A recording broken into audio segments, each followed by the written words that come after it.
이게 이제 뭐 정치학 용어로는 이웃나라 거지 만들기 정책이라고 많이 하는데, 이것을 통해서 달러가 약세가 된다라고 한다면 달러 지수와 가장 상관성이 반대로 가 있는 자산이 바로 금입니다. 그래서 달러 약세를 만들고 싶어하는 트럼프의 이런 행동은 금에 있어서 상당히 좋은 영향을 미치고 있고, 재정 적자를 해결하라는 문제 자체가 금에 있어서는 상당히 호재이고, 그러면 10.8년 정도를 계산했을 때 대략 한 2030년 정도까지는 최소한 금이 오를 수 있겠구나, 요 정도는 생각해 볼 수 있을 것 같고, 제가 말씀드렸다시피 금은 한번 오를 때 내내 오르는 특성이 있어요. 그리고 좀 많이 올라요. 금이 안전자산이라고 생각하다 보니까 뭐 올라봤자 얼마나 오르겠어 라고 생각을 하시지만, 적게 오를 때는 7배, 많이 오를 때는 막 26배 이렇게 상승하거든요. 더 많이 오를 때 막 100배도 상승을 해요.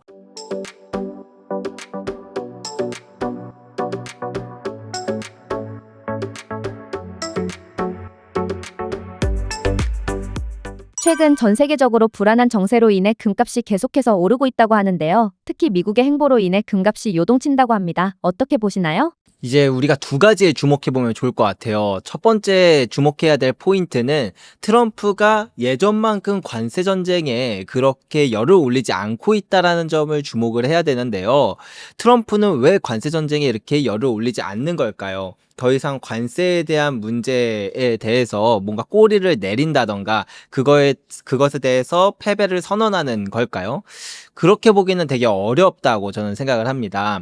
트럼프는 결과적으로 얻고 싶어 하는 것이 분명합니다. 그거는 임기 전 때나 지금이나 마찬가지로 계속 일관되게 이야기하고 있는 부분인데요. 바로 적자 재정을 해결하겠다라는 부분입니다. 미국이 기축통화국이다 보니까 이 트리피네 딜레마라는 그 기축통화국의 운명에 따라 어쩔 수 없이 적자 재정을 볼 수 없는 건 사실입니다. 하지만 그게 2020년 코로나 팬데믹 이후부터 정말 기하급수적으로 늘기 시작했거든요. 근데 이런 적자 재정을 트럼프는 다시 되돌리고 싶어 합니다. 심지어는 흑자 재정으로 가고 싶어 합니다. 미국을 다시 위대했던 나라로 만들고 싶어 하는 게 트럼프인데, 가장 위대했던 미국은 트럼프가 생각했을 때 1944년 브레튼 우즈 체제 이후에 가장 막강한 파워를 가지고 있었을 때라고 생각하는 것 같아요.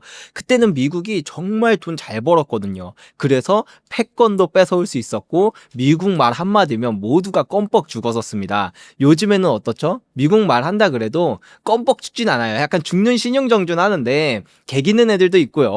이게 되게 다시 다시 그렇게 강력했던 국가로 돌아가기 위해서 그때 되게 돈 잘 벌었으니까 우리 국가 다시 돈 잘 버는 국가로 가고 싶다라고 하는 그런 어떤 트럼프만의 생각이 있는 것 같습니다.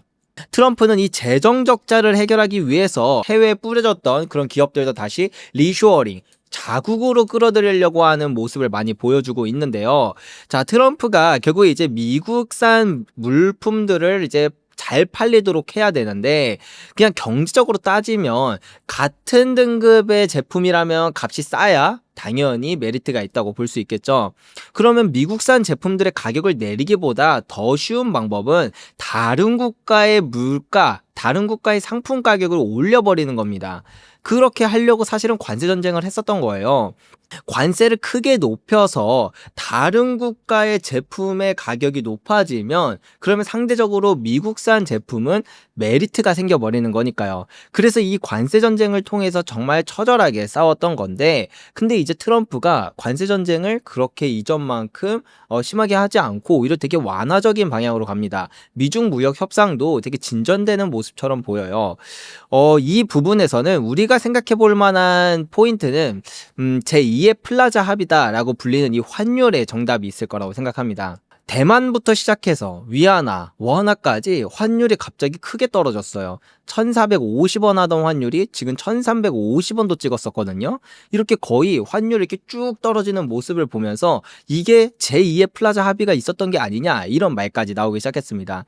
물론 트럼프 정부는 그렇지 않다, 그거는 뭐 오해다라고 이야기를 했지만, 그게 오해든 아니든 관세 전쟁이 끝나고 이런 환율에 우리나라 입장에서 본다면 평가절상, 원화의 평가절상이 일어난다라는 부분이 참 일맥상통한 부분처럼 보여지는데요. 이렇게 생각하면 좋을 것 같습니다. 원화의 가격이 올라간다라고 하면 해외 사람들 입장에서는 한국에서 생산된 물품의 가격이 비싸지는 거예요. 예전보다 더 많은 달러를 내야지만 한국산 물건을 살 수 있게 되는 거거든요. 그렇다라고 한다면 반대급부로 미국산 물건은 상대적으로 메리트를 갖게 되는 겁니다. 결국에 트럼프가 얻고 싶었던 건 미국산 제품의 가격 경쟁력을 뺏어오는 건데, 그러기 위해서 상대편 제품들의 가격을 올리기 위한 이것이 결정적으로 목표인 겁니다. 그게 관세를 통한 거든 환율을 통한 거든 상관이 없는 것이죠. 그래서 이제 뭐 앞으로 또 트럼프가 어떻게 바뀔지 모르겠습니다. 예, 정책의 방향이 이렇게 갔다가 저렇게 갔다가 자기 멋대로지만 결과적으로 얻고 싶어 하는 건 적자 재정을 해결하는 것이다. 이 과정 가운데서 두 가지가 또 일어나게 되는데요. 하나는 달러 약세입니다. 원화가 상대적으로 평가 절상이라는 건 반대로 이게 환율이라는 게 상대적이기 때문에 달러는 약세로 가게 됩니다. 실제로 수출을 잘 일으키기 위해서 많은 국가들이 택했던 전략들이 자국 화폐의 가치를 낮춰서 평가절하하여 수출에서 메리트를 얻는 방식을 많이 썼거든요. 이게 이제 뭐 정치학 용어로는 이웃나라 거지 만들기 정책이라고 많이 하는데, 이것을 통해서 달러가 약세가 된다라고 한다면 달러 지수와 가장 상관성이 반대로 가 있는 자산이 바로 금입니다. 그래서 달러 약세를 만들고 싶어하는 트럼프의 이런 행동은 금에 있어서 상당히 좋은 영향을 미치고 있고, 그래서 지금까지도 금 가격이 계속 이렇게 우상향하는 모습을 보여주고 있고, 좀 이렇게 중간중간 조정이 오더라도 다시 금방 불타오르는 게 이런 부분 때문이다. 그리고 이제 이 적자 재정이라는 것이 어떤 의미냐면, 미국 입장에서는 달러가 해외로 빠져나가는 겁니다. 우리가 경제학에서 가장 많이 배우는 게 수요와 공급 법칙을 배우잖아요. 뭐든지 양이 많아지면 가치가 떨어집니다. 미국도 어마어마한 달러를 예전에도 풀었고 지금도 사실은 풀고 있지만, 그 달러가 미국 내에 온전히 고인다라고 한다면 상품과 서비스는 한정적인데 달러가 많아지면 상대적으로 이 물가가 올라가거든요. 화폐 가치가 떨어지니까요. 근데 적자 재정을 한다는 건 이 달러가 해외로 자꾸 나가는 겁니다. 빠져나가고 해외로부터 뭐가 오냐면 상품과 서비스가 들어와요. 그러면 국가 내에는 상품과 서비스가 많아지니까 상품과 서비스의 가치는 내려갑니다. 물가가 내려간다는 것이죠. 그리고 화폐가 해외로 빠져나가니까 화폐의 가치는 상대적으로 절상됩니다. 이것 또한 물가를 낮추는 효과가 나오게 되죠. 근데 이제 이거를 반대로 가겠다는 겁니다. 적자 재정을 해결하고 심지어 흑자를 본다라고 하는 건 이것을 이제 뒤집는 거죠. 물가가, 이거는 이제 그 적자 재정을 해결하는 그 과정에서 필연적으로 인플레이션이 발생하게 됩니다. 인플레이션 하면 또 인플레이션의 대표적인 해지 자산이 바로 금이죠. 그렇다 보니까 사실 트럼프 임기 이후에 자꾸 금이 폭등하고 조정이 좀 오는가 싶다가 보면은 또 폭등하고 하는 이유가, 트럼프가 취하고자 하는 전략에는 금 가격에 있어서 엄청난 메리트가 된다라는 것입니다. 그리고 우리가 다음으로 생각을 해봐야 될 건, 최근에 이란과 이스라엘의 전쟁이 있었습니다. 트럼프는 사실 이스라엘의 공습이 있었다라는 걸 알고 있었다고 폭스뉴스에서 밝혔는데요. 그럼에도 불구하고 트럼프 정부는 그런 이스라엘의 공습에 관여할 생각이 없다라고 못 받고 선을 긋는 모습을 보여줬습니다. 미국이라는 국가는요, 이 패권을 유지하면서 세계의 경찰의 역할을 해왔습니다. 그것을 통해서 세계의 그런 전쟁을 최대한 억제하려는 그런 노력들을 많이 해왔는데, 더 이상 미국은 이런 세계 경찰 노릇 하고 싶지 않아 한다라는 걸 볼 수가 있고요. 이미 2018년에 트럼프 1기 때 트럼프는 미국 더 이상 호구 아니다, 세계 경찰 노릇 안 하겠다고 선포를 했고, 사실 미국 국민들도 그때 2018년 때는 그래도 그 정도로 트럼프의 생각에 동요되지는 않았으나 2022년 러시아 우크라이나 사태가 있고 나서 처음엔 다 같이 러시아 도와주자라는 그런 한마음 한뜻이었다가 점점 이 러우 전쟁이 길어지다 보니까 사실 나도 먹고 살기 힘들고 팍팍해 죽겠는데 무슨 우크라이나 자꾸 도와주냐, 그러니까 이런 반대 여론들이 되게 많이 생겨나게 됐거든요. 그래서 어느 순간부터 러시아에 대한 지원이 그렇게 달갑지만은 않은 그런 정치적 이슈로 올라오게 되었습니다. 이제 그게 중동이 됐든 어디가 됐든 또다시 전쟁이 일어난다고 하더라도 사실 미국이 전폭적인 지원과 적극적인 개입은 어렵다라고 우리가 생각해 볼 수 있어요. 그냥 한 나라의 대통령, 트럼프라는 대통령의 특수성이 아니라 그 나라 국민들도 이제 그걸 원치 않는다라는 걸 우리가 이해할 수 있죠. 자, 그렇다면 이 지정학적인 문제가 발생했을 때 가장 먼저 또 치솟는 것이 바로 금인데, 이 이란과 이스라엘의 전쟁이 얼마나 오래 갈 것이냐 보다도 이 문제가 해프닝이냐 혹은 패러다임의 변화냐, 우리가 이거에 주목해 볼 필요가 있습니다. 경찰이 없는 세계에서는 다양한 범죄가 일어날 수 있겠죠. 당연히 그 중재자가 없고 그것을 제어하는 통제자가 없다라고 한다면 그것을 오히려 전쟁을 노리고 있을 그 정말 입맛을 다시고 있는 어떤 그런 하이에나들이 날뛰기 가장 좋은 상황이 될 거라는 겁니다. 물론 그렇다고 해서 100% 전쟁이 또 빠른 시일 내에 일어난다 이렇게 확답할 수는 없겠지만 그러기 너무 좋은 상황이 만들어졌다는 것이죠. 자, 이것을 정리해 보자면 트럼프 정부가 있는 지금 이 시대에서 재정 적자를 해결하라는 문제 자체가 금에 있어서는 상당히 호재이고, 경찰 역할을 내려놓겠다라는 이 부분도 지정학 문제를 키우기 때문에 금액에 있어서는 상당한 호재입니다. 이것이 지금 금 가격이 가장 빛나고 있는 이유이기도 하고 앞으로 금이 정말 무섭게 오를 수 있는 그런 이유이기도 하다, 이렇게 생각하면 될 것 같습니다.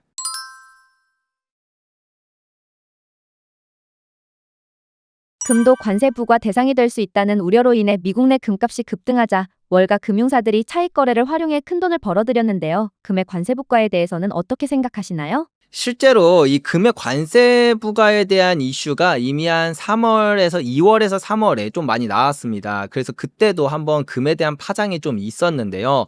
근데 4월에 트럼프가 금에 대한 관세는 없다 이렇게 얘기를 했어서 한번 이렇게 좀 이제 쉬어가는 그런 조정이 일어났었습니다. 근데 다시 한번 이 금에 대한 관세가, 요즘에 관세에 대한 우려가 다시 나타나고 있는데, 이게 실제로 벌어지냐 벌어지지 않냐 이거는 우리가 알 수가 없지만 이 또한 트럼프가 생각하는 방향이 무엇이든 이 관세 전쟁이 우리가 결국엔 계속 그 앞서 얘기 드렸던 것처럼 관세가 중요하다라기보다도 그 관세를 통해서 트럼프는 뭘 얻고 싶었냐 이거에 집중하는 게 좋을 것 같아요. 그래서 아까 말씀드렸던 것처럼 이러한 트럼프의 예전 그 마가라고 하죠. 메이크 아메리카 그레이트 어게인. 그걸로 돌아가려고 하는 트럼프의 이 본질이 금 가격을 계속 밀어올리는 역할을 할 거다. 저는 그렇게 생각하고 있습니다. 전 세계적으로 금에 대한 관심도가 높아지고 있지만 한국은 특히 금 투자 열기가 뜨겁다고 하는데요. 금을 사모으는 사람들이 많아지며 골드바 품귀 현상까지 벌어졌다고 합니다. 이유가 무엇일까요? 아무래도 제일 큰 건 가격이라고 생각합니다. 사실 아주 최근만 보면 또 그렇진 않아요. 요즘에는 한국인이 참 이렇게 금방 뜨거워졌다가 또 식을 때도 되게 금방 식는 것 같아요. 그래서 요즘에는 심지어 국제 시세보다 우리나라 금이 더 싸요. 한국인들이 또, 이게 뭐 돌아설 때는, 그냥 칼 같더라고요. 그렇다 보니까 한창 이제 또 앞으로 금 가격이 올라가면 사람들이 가격이 올라갈 때 관심을 많이 갖거든요. 특히 우리나라 사람들 특징이에요. 그렇다 보니까 앞으로 금 가격이 점점 더 올라가게 될 거고, 이 상승기 후반으로 갈수록 정말 기하급수적인 상승을 보이는 게 이 사이클의 특징인데, 그때가 된다라고 한다면 이런 그 올해 2월에 있었던 그런 공급 대란, 수요가 너무 폭증해서 공급 대란으로 우리나라만 막 금값이 20% 비싼 이런 일들이 주기적으로 발생할 거라는 건 당연합니다. 사실 올해 2월에 발생했던 김치 프리미엄을 아마 대부분 처음 들어보셨고 되게 특이한 현상이라고 생각을 하셨겠지만, 저는 금을 6년째 투자하고 있는 금 투자자거든요. 김치 프리미엄은 늘 있어 왔어요. 1년에도 보통 한 2번에서 3번 정도는 이제 그런 김치 프리미엄이 유의미하게 붙는 일이 발생하는데, 다만 그 수준이 한 4%에서 5% 정도지 막 20%씩 치솟은 거는 저도 처음 보게 됐습니다. 그렇다라는 건 고작 요 정도 금 가격이 올라왔는데 역사적으로 보면은 금 가격 지금 진짜 별로 안 오른 수준이거든요. 예, 막 남들이 생각할 때 야, 나 옛날에 금 20만 원이었는데 벌써 60만 원이래 3배나 올랐어라고 하지만 역사적으로 볼 때 금 가격이 한 번 사이클을 타는데 두세 배밖에 안 오른 역사를 찾아볼 수가 없어요. 가장 적게 올랐을 때가 7배, 많이 오를 때는 26배에서 막 진짜 더 많이 오를 때 막 100배도 오르거든요. 예. 그렇기 때문에 이 금 가격은 한 번 오르면 좀 내내 오르고 많이 오르는 특성이 있는데 고작 두세 배 올랐음에도 불구하고 이 정도의 공급 대란이 일어나는데 나중에 이 상승 사이클의 마지막으로 가서 정말 기하급수적인 상승이 일어날 때는 훨씬 더 큰 김치 프리미엄과 공급 대란이 일어날 것이다. 이런 걸 우리가 충분히 생각해 볼 수 있고, 그렇기 때문에 사실은 우리가 금을 언제 사야 하냐면 사람들이 관심 없을 때, 그럴 때 싹싹싹싹 매입을 해놓고 프리미엄이 없을 때 사놓다가 나중에 금 가격이 막 오르면서 사람들의 광기로 인해서 막 프리미엄 또 붙고 할 때, 그때는 국제 시세가 오른 거에 플러스 알파로 프리미엄까지 더 받고 팔 수 있는 거예요. 네, 그래서 요런 부분들은 어떻게 보면 우리나라의 그런 특수성이라 안 좋은 점이라고 생각할 수도 있지만 투자자 입장에선 이걸 기회로 사용할 수도 있다. 이렇게 생각하시면 좋을 것 같아요. 과거 금은 화폐로서의 기능을 수행해 달러의 지위가 흔들리기도 했다고 하는데요. 미국은 이를 어떻게 해결했을까요? 미국 같은 경우에는 이제 이 금을, 미국도 처음에는 금을 돈으로서 썼었어요. 예를 들면 1944년에 브레튼우즈라는 곳에서 이제 세계 정상들이 다 모여가지고, 이거 우리 기축통화를 어떻게 할 거냐. 지금 2차 세계대전도 다 끝났는데, 야, 우리가 재정립 한번 해야 되지 않겠냐 해서 쫙 모였어요. 근데 이때 가장 입김이 셌던 게 바로 미국이었습니다. 근데 왜 미국이 입김이 셌냐면 이 전 시대까지도 금 그 자체를 돈으로 썼었어요. 예, 영국이 이제 패권 국가였는데 그때도 이제 금본위제라고 해서 금 자체가 돈이었거든요. 근데 재밌는 게 뭐냐면 딱 2차 세계대전이 끝나고 보니까 미국은 2차 세계대전으로 무기를 엄청 팔아서 돈을 정말 많이 번 거예요. 제가 방금 돈을 많이 벌었다고 했죠. 돈은 이 시대의 금이었어요. 그렇다 보니까 미국이 전 세계 금의 거의 60%에서 70%를 혼자 독점하고 있었어요. 그러니 미국의 입김 한 방이 얼마나 셌겠습니까? 우리가 지금 경제학의 아버지라고 불리는 케인즈가 영국 사람이거든요. 이 브레튼우즈 체제 때 케인즈는 방코르 시스템이라는 그런 통화 시스템을 한번 시도해보자라고 이야기를 했는데, 미국한테 그냥 묵살당했어요. 왜냐? 미국은 금이 많은데 뭐 굳이 다른 시스템 쓰냐? 우리가 가장 유리한 방법으로 가야지라고 해서 그때 이제 금본위제를 시행하게 됐었는데요. 근데 이제 이 금본위제가 사실 어떤 통화 시스템이든 한계점이 있습니다. 그래서 이제 이 통화 시스템이 계속 번갈아 가면서 바뀌는데, 이 금본위제의 안 좋은 점이라고 한다면 통화 정책이 자유롭지가 못해요. 금을 보유한 것만큼만 화폐를 발행할 수 있다 보니까, 예를 들면 경제위기가 왔어요. 막 대공황 같은 게 왔는데 화폐를 좀 뿌려서 사람들의 수요를 좀 끌어올려야 되지만 금을 보유한 양만큼밖에 화폐를 못 뿌리다 보니까 그런 것에 대해서 좀 이렇게 유연하게 대처하기 되게 어렵다. 그렇다라는 건 국가의 화폐를 관장하는 중앙은행들의 어떤 역할이라고 할까요? 그들의 힘이라고 할까요? 그런 부분들이 되게 약해져요. 그러니까 미국은 이거를 타개하고 싶어서 금과 그 다음에 그 화폐의 연결고리를 끊으려고 되게 노력을 많이 했습니다. 그래서 그게 이제 1971년에 닉슨 대통령이 우리 이제 달러를 가져와도 금으로 안 바꿔준다고 선언을 했어요. 이러한 사건을 닉슨 쇼크라고 하거든요. 처음에 이 얘기를 듣자마자 세상은 놀랬죠.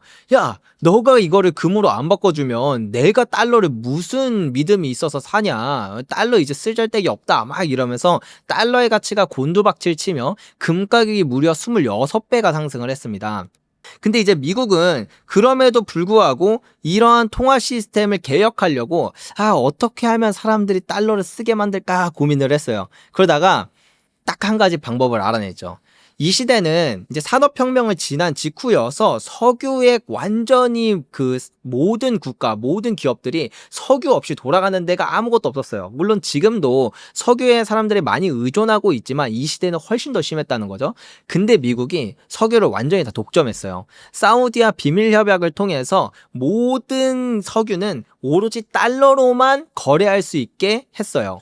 이것을 우리는 페트로달러 시스템이라고 하고, 우리가 살고 있는 지금의 시대가 바로 페트로달러 시스템이라는 그 현대화폐 시스템에서 살고 있다. 이렇게 이해를 하시면 돼요. 그렇다 보니까 다른 국가들이 달러는 싫은데 달러가 무슨 가치가 있어. 이제 금도 없어서. 미국에 금도 별로 없거든요. 예전에 2만 톤 있었는데 이제 8천 톤밖에 안 남았어요.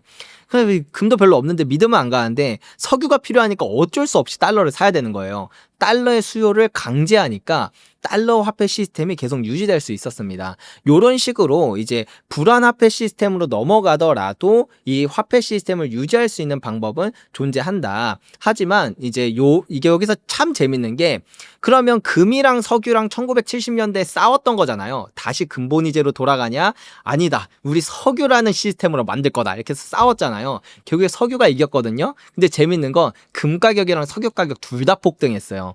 그러면 여기서 승리자는 뭐 석유나 금 둘 다 승리자라고 볼 수 있고, 실패자는 누구냐면 그 시대에 현금을 갖고 있었던 사람들만 실패자였습니다.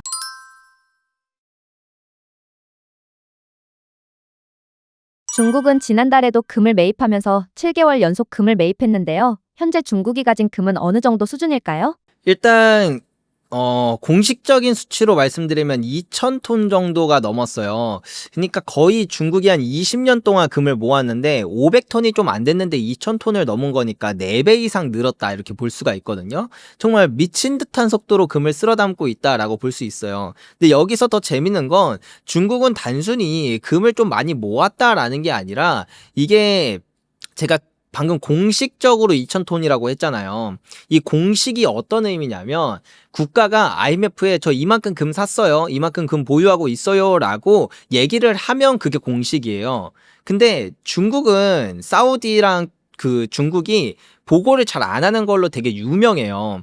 그래서 이제 전문가들은 중국에 유입된, 그다음에 유출된 이 금의 통계량을 보면서 적어도 가장 보수적으로 볼 때 중국이 어느 정도의 금을 갖고 있는지를 추산했을 때, 이제 업계 전문가들은 5,000톤 정도 된다고 보거든요. 5,000톤 정도면 미국 바로 뒤에예요. 엄청나게 많은 금을 모았다라고 볼 수가 있죠. 그리고 여기에 더불어 중국이 이렇게 금을 많이 모으는 데는 또 하나의 이유가 있는데, 중국이 이제 2002년에 상하이 금거래소라는 걸 설립을 했습니다. 이 상하이 금거래소를 아시아 최대의 금거래소로 만들겠다라는 그런 포부와 함께 출범을 했는데, 실제로 지금 보면 아시아에서 가장 큰 금거래소가 되었어요. 이전에 금 가격이 어디서 결정이 됐냐면, 가장 오랜 역사가 있는 런던 금 시장에서 이제 금이 많이 거래가 되고, 그리고 이제 미국이 패권을 가지고 온 다음부터는 그 뉴욕에 있는 뉴욕 상품 거래소에서 금의 거래가 가장 많아졌어요. 지금은 거의 뭐 제일 이제 금 하면은 가장 우선순위가 되는 게 뉴욕 상품 거래소인 코맥스거든요. 그러니까 패권국, 이게 뭐 인과관계가 어떻게 되는지는 모르겠지만, 뭐 중국 생각에는 금 거래의 중심지가 되면 패권을 가져올 수 있겠구나, 뭐 이렇게 생각한 걸 수도 있고, 아니면 패권국이 되면 이제 이것들을 좀 더 본격적으로 활용할 수 있어서 그런 걸진 몰라도, 이 상하이 금거래소를 키워서 세계적인 입지로 다져 놓으면 적어도 내가 지금 이 미국만의 그 미국 독재 체제라고 불릴 수 있는 이 패권 시스템을 좀 흔들어 놓을 수 있겠구나. 옛날부터 과거 역사를 보면 결국에는 금을 보유한 자가 힘을 가졌었거든요. 항상 패권 국가들 보면은 다 금을 가장 많이 갖고 있는 국가가 패권 국가였어요. 심지어 불안화폐 시스템일 때, 그러니까 금이 더 이상 돈이 아닌 시기에도 패권 국가는 금이 가장 많았어요. 그렇다 보니까 이런 금에 있어서 어떠한 그 금에 대한 패권을 어느 정도 좀 흔들어 놓고 나도 일부라도 좀 가져와야겠다라고 하는 중국의 생각이 상하이 금거래소를 출범하고, 그게 어느 정도는 지금 좀 많이 성과를 이루었다라는 그런 부분으로 볼 때, 중국은 확실히 금을 담보로 한 화폐 시스템인 금본위제로 돌아가서 이걸로 인한 가장 큰 수혜를 보고 싶어하고, 이걸로 인해서 어떤 패권으로서의 그런 힘을 가져보고 싶은 것 같습니다. 현재 금의 상황은 어떤가요? 한동안 3,500불을 찍은 이후부터 꽤나 한 2달 내지 3달 정도 금 가격이 계속 횡보를 했어요. 보통 금 가격이 원래 횡보를 하다가 가격이 한번 크게 급등해서 레벨이 자꾸 올라가거든요. 횡보하다 올라가고 횡보하다 올라가고 이런 형태로 많이 되는데, 요번에 이렇게 좀 횡보를 하다가 이제 이란 이스라엘 전쟁이 이제 좀 본격화되면서 금 가격이 좀 무섭게 상승을 하고 있는 모습을 보여주고 있는데요. 이런 지정학적인 문제가 이제 금 가격의 트리거가 되어 다시 한번 이걸 불태운다라고 한다면 다음 레벨로 갈 수도 있다. 이제 이렇게 많이 평가가 되는 부분들이 있습니다.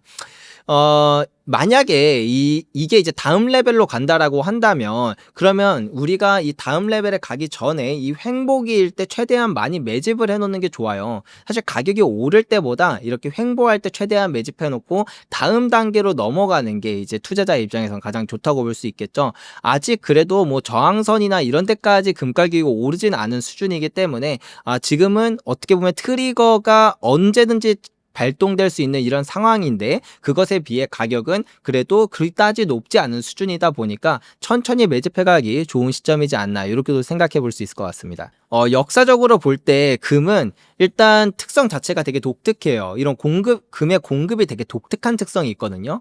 금 같은 경우는 생산을 하려고 해도 탐사도 해야 돼, 인허가도 받아야 돼, 그 다음에 인프라도 깔아야 돼, 채굴했다 그래도 그걸 또 정제도 해야 돼. 이런 다양한 과정이 거쳐야만 실제로 금이 나오기 때문에 금은 만들어지는 데까지 시차가 10년 정도가 걸려요. 그렇다 보니까 금의 생산량이 늘 일정한 주기로 이렇게 올랐다 내렸다 올랐다 내렸다 하거든요. 사이클이 정말 길고 분명합니다.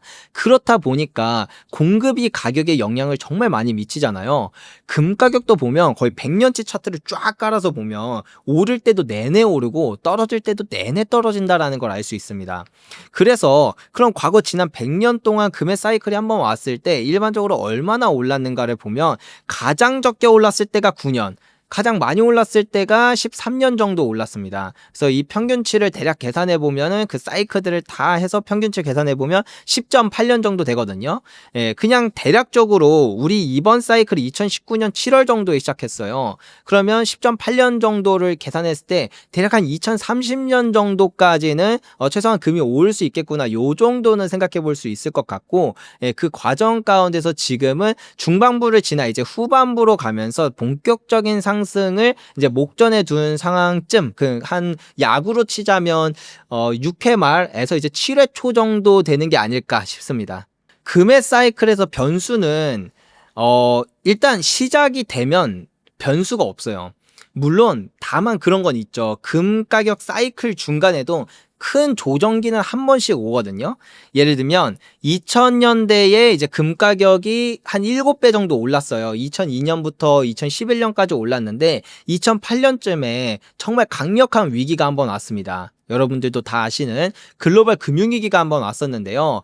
이 기간 동안 금 가격도 한 25% 정도 하락하면서 큰 조정을 한번 맞고, 그 다음에 다시 이제 거대한 상승기가 나타났었거든요. 그리고 이제 1970년대도 보면 1975년 정도에 한번 큰 조정기가 오고, 그 다음에 1977년부터 다시 이제 금 가격이 상승을 하는 이러한 패턴들이 늘 발생됩니다. 그래서 이게 보통은 이제 금 사이클이 한 10년 정도 가다 보니까 그 과정 중간에, 특히 중반부에서 후반부 넘어가는 이 시기 때 조정이 한 번씩 와요. 그래서 우리에게 변수다라고 한다면 사실은 변수라고 볼 수는 없죠. 늘 있는 일이니까. 하지만 사이클, 상승이라는 사이클로 볼 때는 조정이 한 번 올 수 있는 리스크는 있는데, 그 리스크는 보통 경제 위기를 동반한다, 이렇게 생각을 하시면 될 것 같아요. 그래서 그런 경제 위기가 동반될 때는 국제 시세, 이제 선물 시세 기준으로는 대략 한 20% 정도의 가격 하락이 있을 수 있다, 이 정도 생각하면 될 것 같고요. 그래도 좋은 점이라고 한다면 두 가지가 있는데, 경제 위기가 와도 우리나라는 원화를 쓰잖아요. 이 금 가격은 달러 가격으로 표시가 되거든요. 그러니까 경제기가 오면 사실 우리나라는 환율이 치솟아요. 그래서 2008년 글로벌 금융위기 때도 국제 금 시세는 20% 정도 하락을 했지만 국내 금 가격은 거의 2배 가까이 튀었어요. 왜냐면 환율이 치솟으니까. IMF 때도 마찬가지로 국제 금시세는 한 25% 정도 하락을 했지만 국내 금시세는 거의 2배 상승을 했었고요. 이것처럼 우리가 이제 위기가 오면서 국제 시세 기준으로는 금이 한 20% 정도 하락할 여지가 있기는 한데, 그렇게 된다고 했을 때 우리나라 사람은 금을 보유한다라고 한다면 국내 시세가 2배 정도 치솟을 거기 때문에 지금 금으로 이런 위기를 대비해 놓는다라고 할 때도 충분히 좋은 전략이 된다, 이렇게 생각을 할 수가 있고, 두 번째는 이 위기 이후의 상승이 진짜 무서워요. 이 위기가 보통 중반부에서 후반부 넘어갈 때 경제가 가장 위태로운 상태이기 때문에 이때 보통 위기가 한번 오고 국가가 돈을 좀 많이 풀어요. 이때. 이 위기를 어쨌든 타개하긴 해야 되니까, 경제는 별로 안 좋은데 돈을 푸니까 경기는 침체되면서 인플레이션만 상승하는 이런 이제 스태그플레이션의 영향을 많이 받거든요. 이때 금 가격이 정말 미친 듯이 치솟습니다. 그래서 만약에 경제위기가 온다라고 하면 이 이후에 있을 상승이 정말 포텐셜이 있을 것이다, 이렇게 생각해 볼 수 있을 것 같습니다.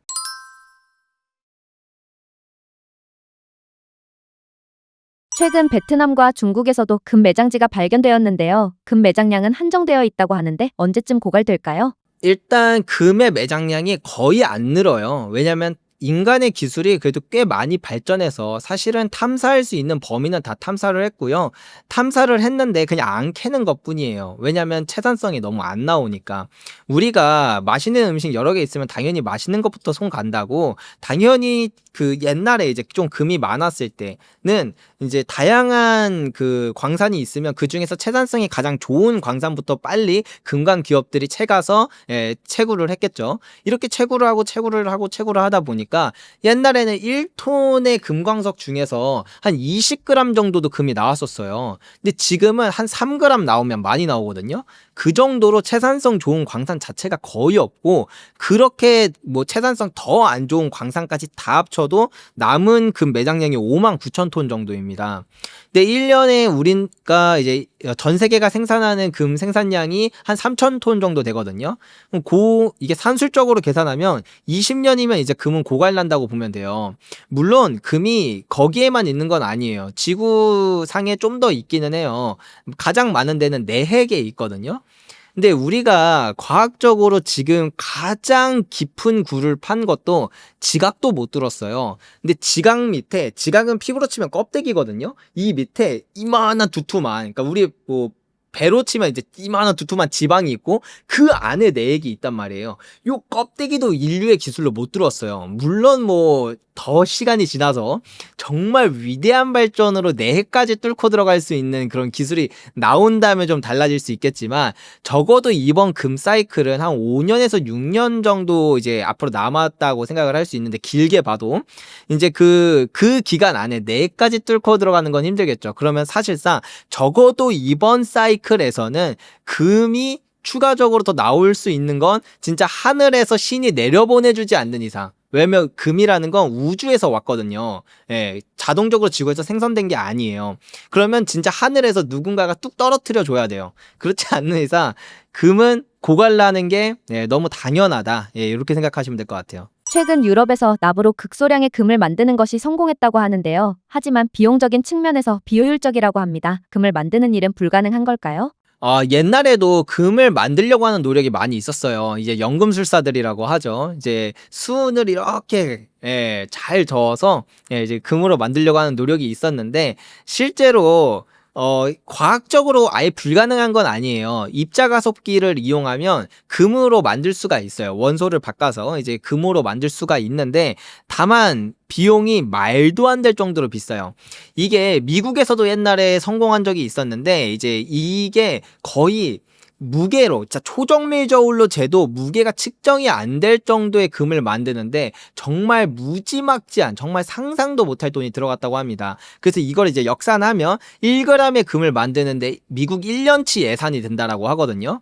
물론 인간의 기술이 훨씬 더 발전해서 요것보다는 좀 나아질 수는 있겠지만, 만약에 언젠가 인류가 금을 만들어야 하는 상황이 온다라고 한다면 금을 투자한 사람 입장에선 좋아야 되는 게 금 가격이 그걸 하고도 남을 정도로 비싸기 때문일 거예요.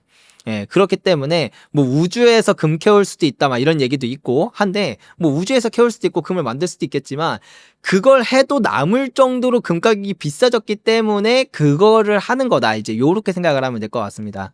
금 매장지 외에서 캐는 방법은 없는 건가요? 아닙니다. 이제 금이라는 자산 같은 경우에는 석유 이런 자산과 다르게 재사용이 무한정으로 가능해요. 왜냐면 금은 썩지도 변하지도 않거든요. 예, 그래서 막 5천 년 전에 있었던 그런 금도 툭툭 털고 그냥 보면은 지금 현대 우리가 만들어진 새삥이라고 표현하는 그런 금이랑 차이가 하나도 없어요. 녹이면 어차피 똑같이 금이거든요. 원소니까. 그래서 이 금이라는 거는 그런 측면에서 되게 좋은데 근데 이제 금은 그렇기 때문에 이렇게 변하지 않는 속성 때문에 금은 무한정으로 재활용이 가능해요. 그래서 일반적으로 우리나라도 금을 채굴을 하거든요. 근데 광산에서 채굴을 하는 게 아니라 도시광산이라는 곳에서 채굴을 합니다.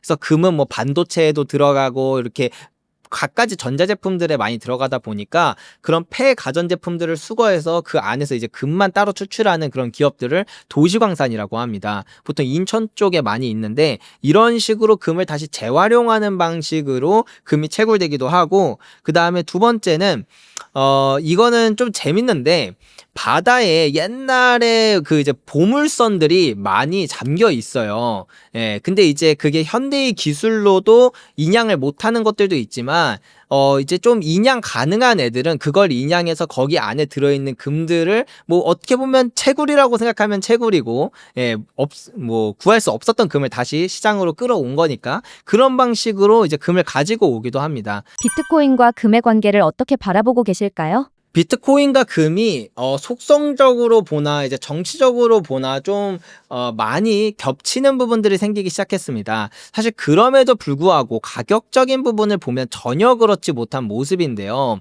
이제 혹자는 그런 분들이 있습니다.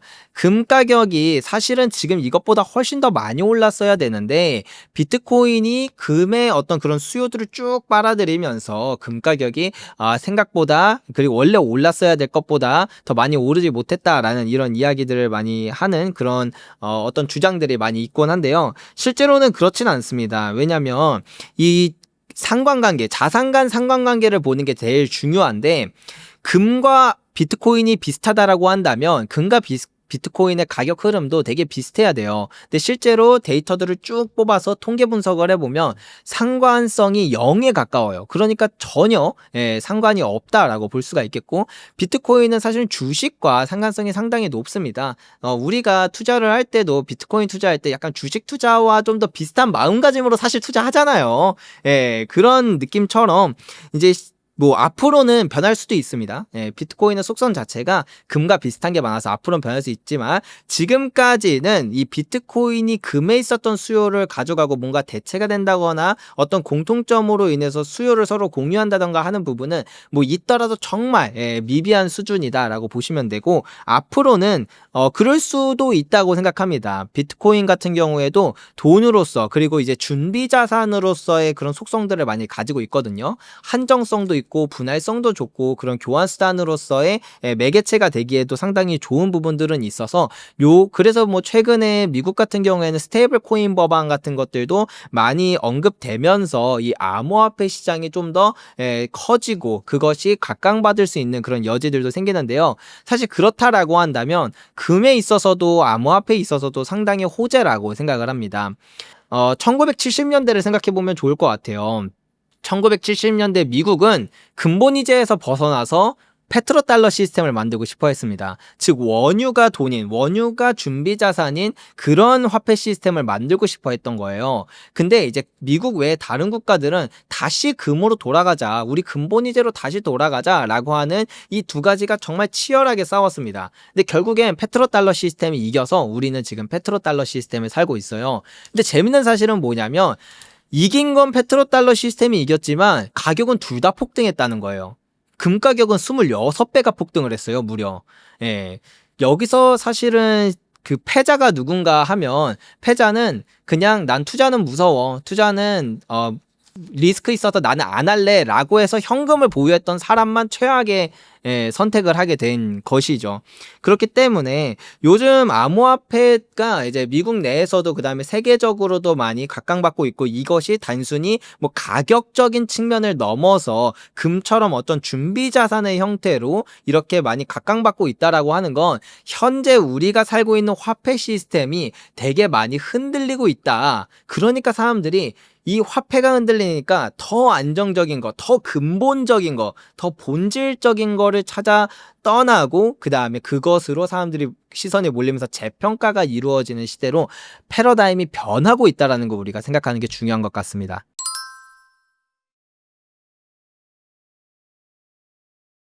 금이 유로를 제치고 세계 2위 준비자산으로 자리매김했다고 하는데요. 1위 준비자산인 달러를 누르고 1위에 올라설 수 있다고 보시나요? 인류 역사를 보면 사실 금을 어떤 불안화폐 시스템인 그런 화폐라던가 혹은 그런 자산, 그러니까 뭐 예를 들면 미국으로 치면 미국 국채가 되겠죠. 이런 자산들이 금보다 많은 역사는 정말 짧습니다.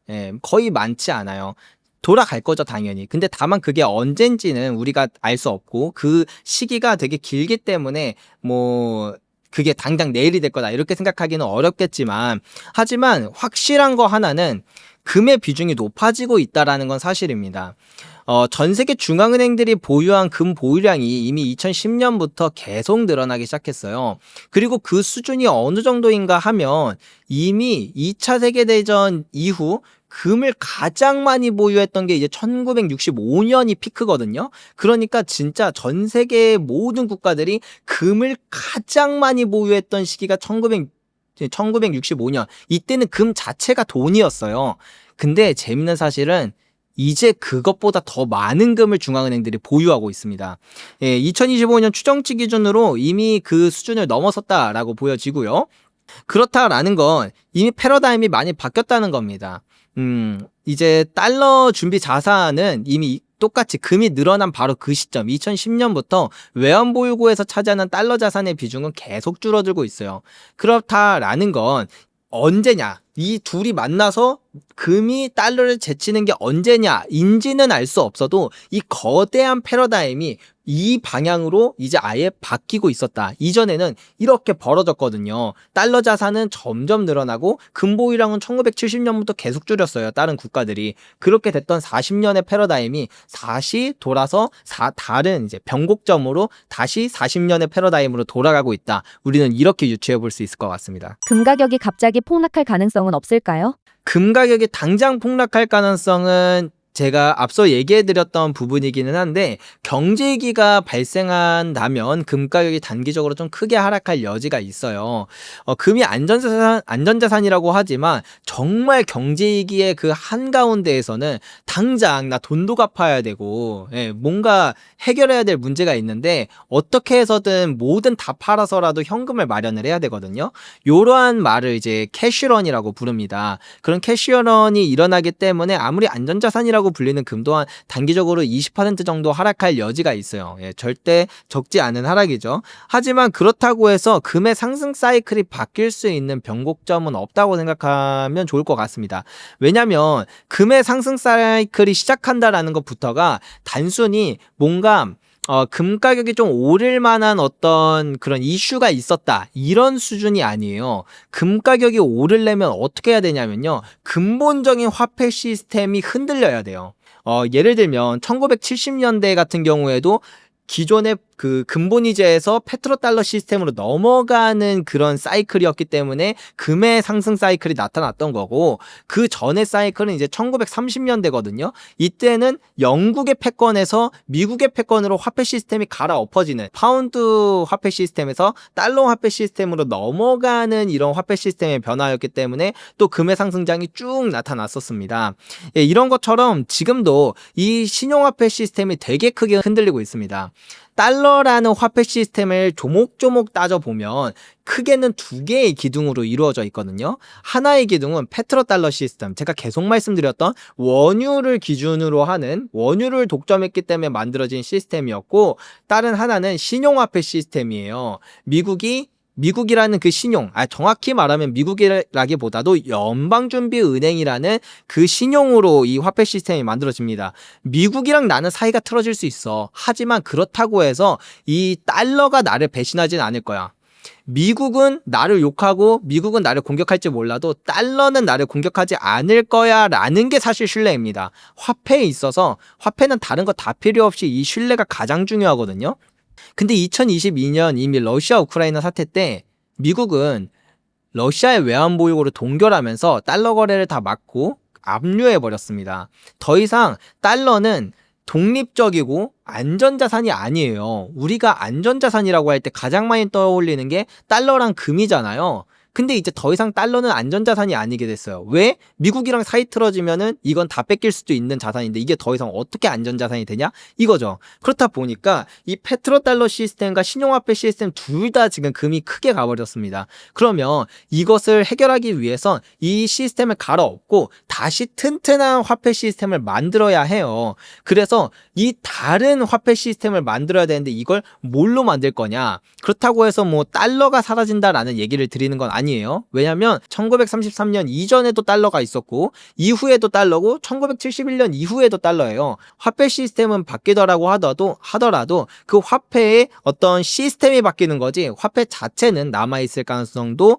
충분하거든요. 하지만 이 화폐 시스템이 바뀌는 과정 가운데서 금 가격이 재평가가 되는 것이기 때문에 지금 이미 이 금 가격이 이렇게 오르고 있고 미국도 각국의 중앙은행들도 금을 미친 듯이 쓸어 담고 있고 새로운 화폐 시스템을 만들기 위해서 어떤 국가는 비트코인으로 해야 된다, 어떤 국가는 금으로 해야 된다, 이런 식으로 싸우고 있는, 어떤 국가는 아직도 원유로 해야 된다고 해요. 이렇게 서로 이제는 그 새로운 화폐 시스템을 가지고 싸우고 있는 이 상황 자체가 다시 예전으로 돌아갈 수는 없다라는 겁니다. 다음이 어디가 종착지냐가 이제 그것만 남은 것뿐이죠.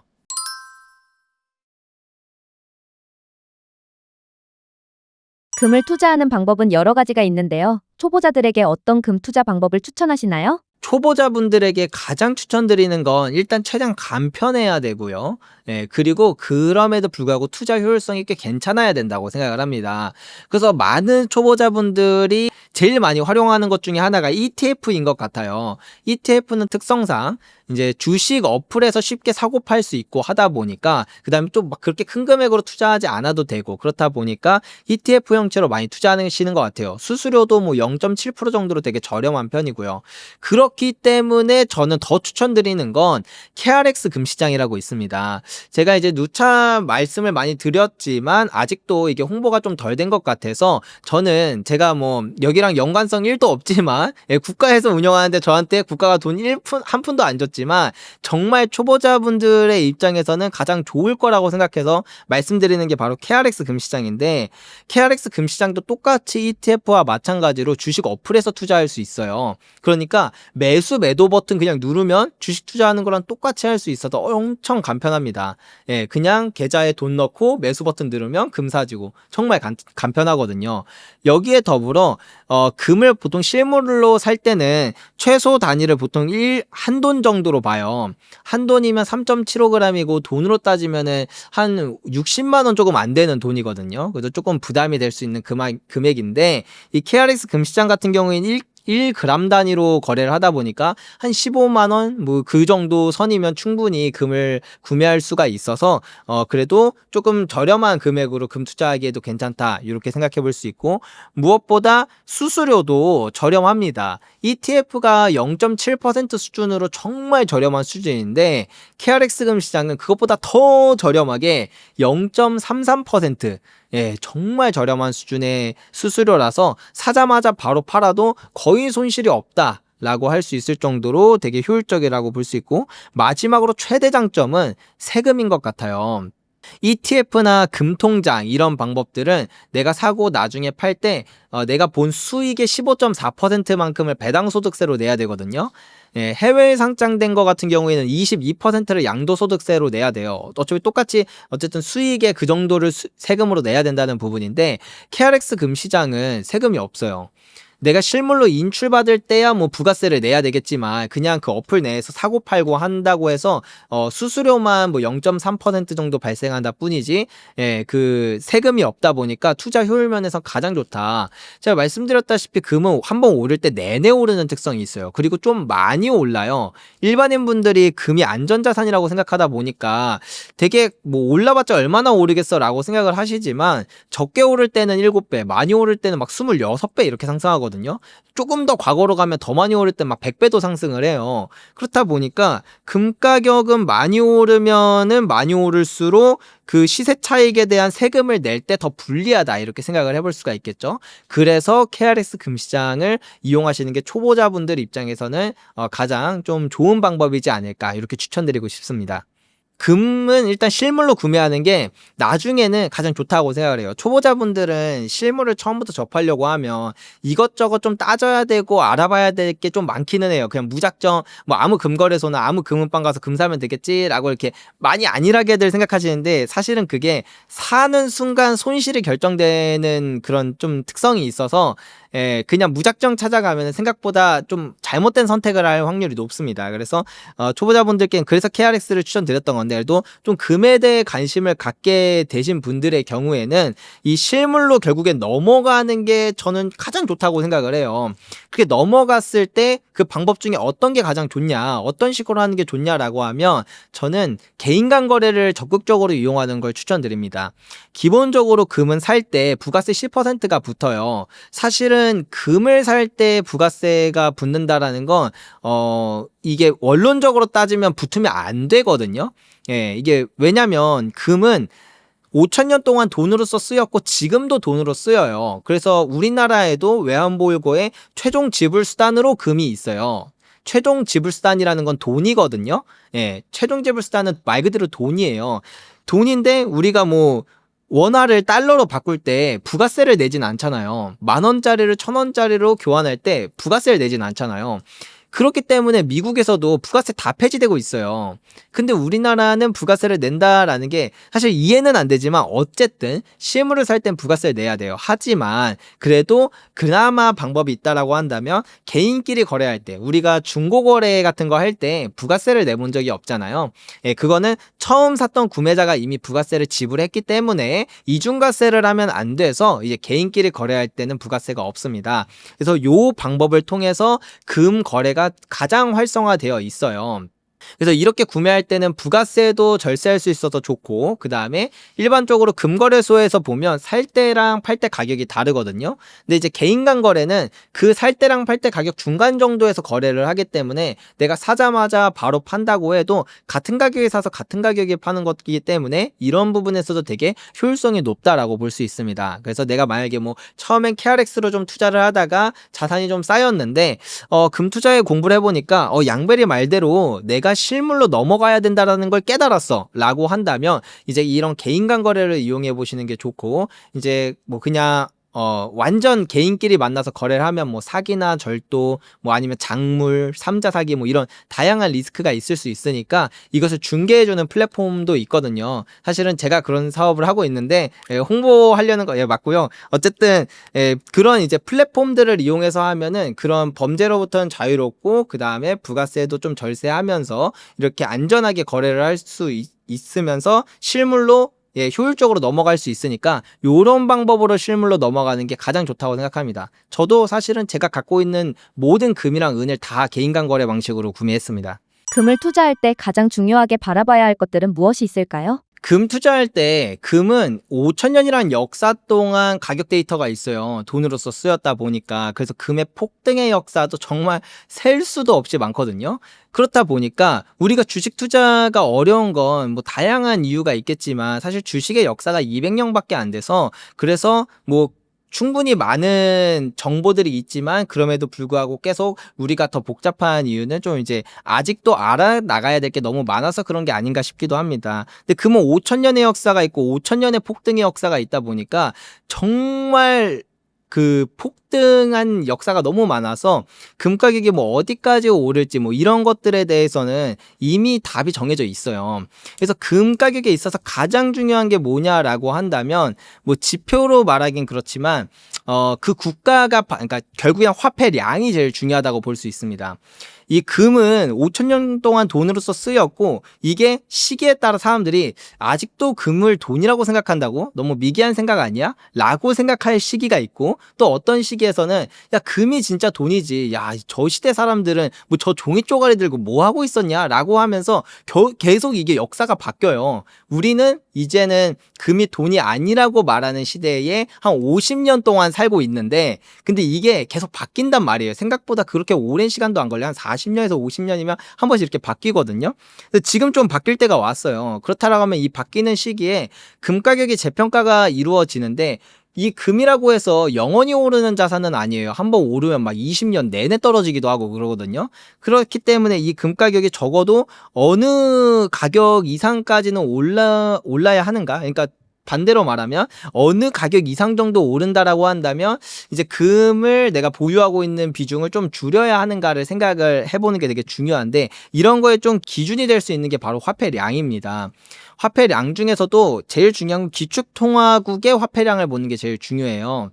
과거 역사를 살펴봐도 기축통화국이 보유한 금 보유량과 그리고 기축통화국이 발행한 화폐량이 일치가 되는 시점 최소 그 이상까지 금 가격이 올랐다는 걸 알 수가 있거든요. 따라서 우리는 M0라는 지표를 보는 게 되게 중요해요. M0는 본원 통화량인데 발행한 화폐, 이 화폐라는 것을 표현할 수 있는 용어가 되게 많아요. 뭐 광의 통화냐, 뭐 이렇게 본원 통화냐 이렇게 좀 좁게 보냐 넓게 보냐인데 그냥 좀 보수적으로 봐서 가장 좁게 보는 걸 전 본원 통화라고 하고 저는 좀 이렇게 가장 보수적으로 보는 걸 제일 좋아합니다. 그래서 우리는 M0를 기준으로 바라보는 게 제일 중요하고 이 M0가 미국이 보유한 금 보유량과 이제 대치해서 어느 정도 수준으로 좀 맞춰졌는가 이걸 보는 게 제일 중요해요.